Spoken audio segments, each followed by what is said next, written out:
Olá, galerinha! Vamos conversar um pouquinho sobre as atividades terciárias e o mundo do trabalho. Geografia. Vem comigo. A primeira coisa que nós precisamos entender é esse setor terciário. Vamos caracterizar esse setor. As atividades terciárias elas compreendem, né, o setor da economia que oferta a comercialização de produtos e serviços que são essenciais ao funcionamento da sociedade globalizada. Quando eu falo de serviços, então eu estou me referindo a escolas, aos serviços de transporte, hospitais, bancos e outros serviços que são ofertados na nossa sociedade. Este setor, ele concentra no Brasil e nas principais potências econômicas mundiais a população economicamente ativa, que é aquela população que produz. Por quê? Porque é nesse setor que circulam todos os bens produzidos nos outros setores. Então, vejam, os bens produzidos no setor primário. No setor primário, nós temos a agricultura, a pecuária e o extrativismo. Os bens produzidos nesse setor primário, ou eles são levados para serem vendidos diretamente no setor terciário, ou eles são conduzidos para o setor secundário, que é o setor que transforma esses produtos, ou a indústria, e aí depois de transformados, esses produtos também são levados para serem comercializados. No entanto, meus queridos, o setor terciário, ele acaba abrangendo as atividades dos outros setores, que é o que comporta o maior número de pessoas trabalhando. Nós vamos, então,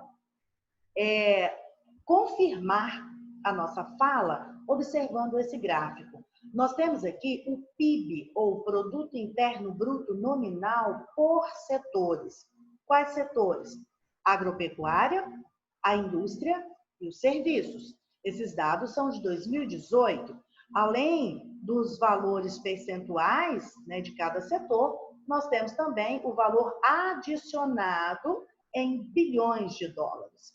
Então, vamos observar primeiro o setor agropecuário. Este setor, então, ele abrange aí cerca de 5% desse bolo, né, econômico no país, correspondendo aí a um valor adicionado de quase 8 bilhões, né, de contribuição para o processo econômico.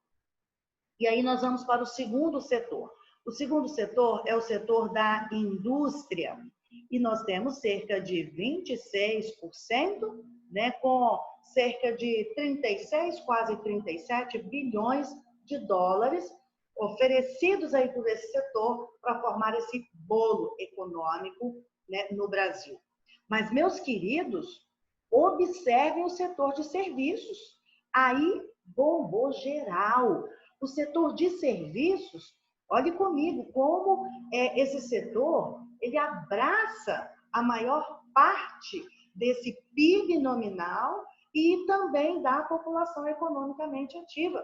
Então, ele contribui com cerca de 69%, né? Ou seja, quase 99 bilhões de dólares são provenientes desse setor. Meus queridos, então, o setor terciário é o setor que nós estamos, né, colocando o nosso foco nessa aula, é um setor muito importante da economia. Merece nossa atenção. E aí, meus queridos, nós sabemos que comércio e serviços fazem parte desse setor terciário. Vamos conversar um pouquinho sobre os serviços.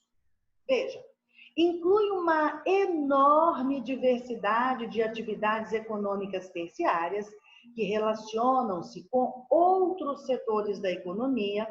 Os serviços, eles se caracterizam pelo fluxo contínuo na prestação e também pela variedade técnica da qualidade no serviço prestado. Uma parcela grande de mão de obra é absorvida na atividade que pode atender de forma intermediária ou final, de forma privada ou pública. Então, o setor de serviços, observe que nós temos uma diversidade muito grande de serviços que são ofertados. E essa diversidade é exatamente porque ela abraça, né, uma grande parcela, ela contribui com uma grande parcela, né, para o PIB nacional. Além disso, abraça uma grande parcela da população economicamente ativa. Então, muita mão de obra absorvida, né, e uma diversidade muito grande de atividades desenvolvidas. Meus queridos, segundo a OMS, a Organização Mundial do Comércio, os setores de serviços, eles podem ser classificados em 12. Vamos conhecer essa classificação dentro dos serviços? Em primeiro lugar, nós temos, por exemplo, os serviços de empresas. Logo depois, nós temos serviços de comunicação, serviço de construção relacionados à engenharia, serviços de distribuição de mercadorias, de serviços diversos, serviços educacionais, serviços relacionados ao meio ambiente, financeiros, serviços de saúde, serviços sociais, de turismo, de lazer, cultura e esporte e serviços de transporte. Então, a Organização Mundial do Comércio, ela classificou os serviços, né, que estão dentro do setor terciário nesses 12 subitens. Então, nós temos uma diversidade muito grande dessas práticas, né, nessa sociedade globalizada. São muitos serviços ofertados. E agora vamos ver essa outra atividade que também faz parte do setor terciário, que são os comércios. Meus queridos, vejam, essa troca de bens materiais, ela se intensificou. E agora, com a economia globalizada, aí se fortaleceu ainda mais. Então, esse comércio, ele está agrupado. De que maneira? Nós temos o comércio transfronteiriço, é o comércio que ultrapassa as fronteiras das cidades, as fronteiras dos estados, as fronteiras dos países. Nós temos também o consumo no exterior, nós temos a presença comercial e movimento de pessoas. Então, veja, na metade do século XX, ocorreu uma modernização para atender à grande demanda da sociedade de consumo. Houve, em relação aos setores primário e secundário, um aumento dos postos de trabalho, mas não o suficiente para diminuir a grande proporção de trabalhadores no setor informal. Meus queridos, nós sabemos que, desde que a população do campo maciçamente veio para a cidade, o campo ficou bastante prejudicado com isso. E mesmo havendo um aumento de postos de trabalho no campo, isso não resolveu, isso não solucionou de forma integral, né, os problemas que nós vivenciamos neste setor. Então, veja, como o campo não consegue absorver essa mão de obra, né, essas pessoas elas acabam vindo para a cidade e a cidade não está preparada também para absorver tamanha mão de obra em atividades que são, por exemplo, formais. Por isso, quando essas pessoas vêm para a cidade, que não conseguem uma atividade formal, elas acabam se dedicando a trabalhos do setor informal, né? Um exemplo de uma atividade no setor informal é as pessoas que vêm para a cidade para venderem produtos da agricultura em feiras. Pequenos comerciantes das nossas barraquinhas de comércio mesmo no centro da cidade, né? Também é um tipo de trabalho informal. Nós temos, por exemplo, entregadores hoje, por exemplo, de pizza e de outros produtos, né? Também eles fazem parte desse trabalho informal. O próprio serviço prestado por serviço de Uber, não há ainda uma regulamentação, né, desses serviços e a gente ainda considera como um trabalho informal. Então, veja, a cidade, ela abraça muita gente, né? Mas não consegue colocar todas encaixadinhas nos seus setores de atividades. E aí nós temos também o florescimento dessas atividades informais. O comércio internacional tem sido um dos principais articuladores da globalização e na interdependência entre os países. Porque a globalização, ela traz essa questão. Porque quando eu falo de globalização, eu estou falando de uma interação entre os países. Essa interação ocorre em diversos setores. Pode ser uma interação cultural, assim como nós estamos conversando, uma interação econômica. Então, há uma interdependência entre os países. Uns estão dependentes dos produtos ofertados pelos outros e vice-versa. E é isso que nós vamos conversar ainda mais logo na frente desse slide. Mas nós temos um dado preocupante, meus queridos. Qual é a nossa preocupação? Olha, nós estamos vivendo agora um momento preocupante. Uma pandemia, né? Estamos vivendo um momento de recessão econômica. Meus queridos, quando eu utilizo essa expressão, recessão econômica, eu preciso pensar o seguinte: esse nome, recessão, pode dar medo, né? Embora a definição seja simples. Mas recessão é o nome usado para indicar que o ciclo econômico de um país entrou em uma fase de encolhimento. Ok, mas o que significa isso na prática, professor? Basicamente, é que uma série de indicadores econômicos, que indicadores econômicos seriam esses? Por exemplo, o nível de produção é um indicador econômico, a taxa de desemprego é um indicador econômico, a renda familiar média é um indicador econômico. Então, veja, esses indicadores econômicos, eles demonstram uma contração. O que seria essa contração? Uma redução na atividade econômica. Então, entre outras palavras, meus queridos, a produção e o poder de compra, eles então caem. O poder de compra das pessoas despenca. Então, isso é recessão econômica, certo? E agora, tem uma outra palavrinha também que nos interessa muito, que aparece aqui, olha, também destaque para vocês, que é a palavrinha automatização. Quando eu utilizo esse termo, automatização, eu preciso então pensar o seguinte, veja, a automatização é a execução automática de tarefas industriais ou científicas sem a intervenção humana, né, intermediária. Desde o mais simples, como, por exemplo, a regulamentação de temperatura de um forno, por exemplo, até os mais complexos, como os que geralmente são assumidos por ordenadores para a gestão de um estabelecimento de crédito. Então, veja, meus queridos, a automatização, a recessão econômica e a terceirização são questões que contribuem para a alta taxa de desemprego.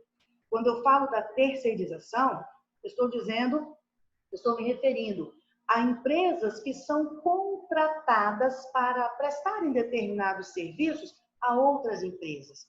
Por exemplo, imagine você uma empresa de automóveis, por exemplo. Essa empresa contrata uma outra empresa que vai prestar serviços de alimentação para os funcionários. Ela contrata uma outra empresa que vai prestar serviços de limpeza. Então, é uma terceirização desses serviços. Então, nós temos 3 expressões importantes: recessão econômica, automatização e terceirização. E essas 3 questões, elas contribuem para a alta taxa de desemprego na atividade comercial do Brasil e no mundo. Então, veja, o agravamento da crise econômica atingiu em primeira mão o terceiro setor. As pessoas, elas começaram a perder os seus postos de trabalho. Mas isso é um efeito dominó, porque logo em seguida, essa mesma situação vai ser sentida pelos outros setores da economia. E aí nós vamos vivenciar, né, impactos imediatos, retração e instabilidade no cenário mundial. Então, veja, é necessário que se desenvolvam, então, ações políticas. Essas ações, elas podem ser de empresas privadas ou elas podem ser de iniciativa particular, assim como ações públicas, governamentais, para que todos os países, né, tenham condições de superar, mesmo que de forma paliativa, né, esse momento de recessão, esse momento de fragilidade na sociedade mundial. Essa é a real, esse é o momento que nós estamos vivenciando. Meus queridos, e aí nós vamos deixar aqui uma informação muito importante, que é a Divisão Internacional do Trabalho, a DIT, Divisão Internacional do Trabalho. Nós sabemos que o trabalho, né, as atividades econômicas, elas acontecem de uma forma interativa, né, ou interdependente entre os países. Só que nós temos aqueles países que são desenvolvidos e os países que não são desenvolvidos ou estão em vias de desenvolvimento. E aí, essa divisão internacional do trabalho, ela então acaba acentuando as desigualdades entre esses países mais pobres e mais ricos. Meus queridos, vejam, a divisão do trabalho, ela acontece em todo lugar, dentro da sua casa mesmo. Observe, se na sua casa você faz uma divisão do trabalho, né? Uma pessoa fica responsável, por exemplo, pelo trabalho na cozinha, a outra fica responsável pelo trabalho na casa, né? Para limpeza dos quartos, a outra fica responsável pela lavagem das roupas. Então, se dentro dessa casa nós temos uma divisão de funções, nós temos aí uma divisão social do trabalho. E agora você vai imaginar isso nas cidades ou nos países. Então, nós temos também essa divisão social do trabalho, porque nós temos trabalhadores com diferentes funções, né, sendo realizadas, e nós temos também a divisão territorial do trabalho, que é a divisão espacial das atividades econômicas. Então, você vai imaginar nessa divisão espacial da seguinte maneira. Olha, quando você tem, por exemplo, zonas industriais, você vai observar que nessas áreas você vai perceber o predomínio de elementos típicos dessas zonas industriais, que são as fábricas. Então, é uma divisão territorial ou espacial das atividades econômicas. E aí, meus queridos, para fecharmos o nosso pensamento, nós vamos trabalhar aqui a evolução dessa divisão internacional do trabalho. E a gente vai começar lá no capitalismo comercial, a partir do século XV, quando, então, os países europeus se lançaram ao mar e conquistaram as terras aqui da América, né, por exemplo. Então, veja, nós tínhamos a seguinte origem da divisão, nós temos a seguinte origem da divisão internacional do trabalho. As metrópoles, em um processo de expansão marítima, né, elas desenvolveram o chamado colonialismo e passaram, então, a explorar as suas colônias aqui na América. Então, qual era a troca que se fazia? Enquanto os países, aliás, naquele momento não eram países, eram colônias. Enquanto naquele momento as colônias, elas ofereciam metais preciosos, ofereciam escravos, né, que são um produto menos valorizado, elas recebiam das metrópoles produtos manufaturados. Então, você vai observar aí que nós temos uma troca desigual.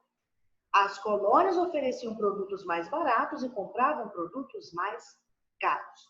Meus queridos, e aí chega o século XVIII, é o período do capitalismo industrial, porque foi a partir do século XVIII que nós temos o nascimento da indústria, o capitalismo financeiro, até a Segunda Guerra Mundial, 1945.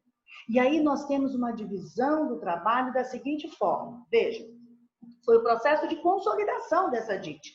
Então, nós tivemos as metrópoles, né, a partir da Revolução Industrial, que forneciam produtos industrializados para suas colônias.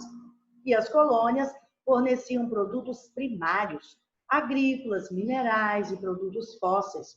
Nós temos aqui, então, a época do imperialismo, ou do domínio político, econômico das metrópoles sobre as colônias, numa troca que continuava totalmente desigual. E o tempo passou, meus queridos, nós chegamos aqui, após a Segunda Guerra Mundial, capitalismo financeiro, e aí nós tivemos uma divisão clássica. De um lado, países desenvolvidos, do outro, países subdesenvolvidos, não industrializados. Como era feita essa troca? Os países não industrializados, eles forneciam produtos primários, agrícolas, minerais e fósseis. Só que eles compravam produtos industrializados. Eles buscavam capitais, investimentos através de empréstimos eram feitos nesses países não industrializados. Então, tudo isso gerava uma troca desigual e uma dependência financeira e econômica muito grande. E hoje nós temos uma nova divisão internacional do trabalho. De um lado, nós temos os países desenvolvidos, do outro, nós temos países subdesenvolvidos, mas nós temos países industrializados. Então, veja, nós temos aqui, estamos vivendo a era da globalização. Então, os países subdesenvolvidos e industrializados, eles continuam oferecendo produtos primários, né? Mas eles oferecem também produtos industrializados, capitais, juros, royalties e lucros, né? E eles importam produtos industrializados, em geral, com tecnologia superior. Como, por exemplo, o Brasil. O Brasil não é um desenvolvedor de tecnologia. Então, ele tem que importar tecnologia. Então, esses produtos, né, tecnologia, produtos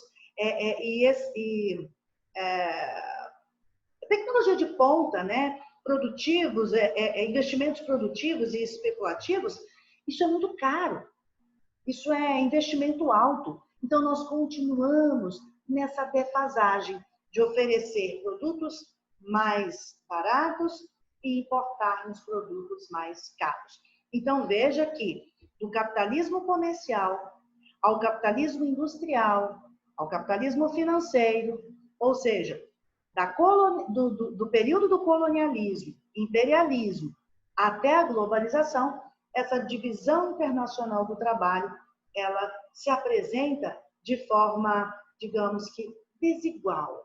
Ela acentua essa desigualdade. É uma troca desigual. Certo? Meus queridos, e para concluir o nosso assunto, nós estamos aqui firmando o que a gente já, né, colocou, dessa troca, dessa interação entre países desenvolvidos e países subdesenvolvidos, industrializados. E a gente fecha com essa mensagem que, de certa forma, a gente já colocou. A atual divisão internacional do trabalho definiu uma organização do espaço econômico mundial na qual observa-se uma grande desarmonia entre as nações, principalmente no comércio internacional, gerando uma relação desequilibrada entre os países produtores e exportadores. Então, eu agradeço a presença de vocês. Muito obrigada e até a próxima aula.